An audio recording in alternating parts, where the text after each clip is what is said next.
ভাই একটা ঠান্ডা দেন তো।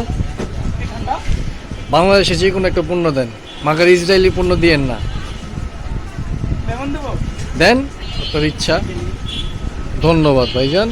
এই যে কোকা কোলার বদলে পেপসির বদলে ক্লেমন খান, খেয়ে ঠান্ডা হয়ে যান। কি ভাই, ঠিক নাকি? হ্যাঁ দর্শক, আরেকটা কথা বলতে চাই। আমার তো মনে হয় না আমি হাফ লিটার কোক কোনো সময় 50 টাকা দাম দিয়ে খেয়েছি। তো এখানে মূল্য দেওয়া আছে 50 টাকা, তা কেটে 35 টাকার মধ্যেই পাচ্ছেন।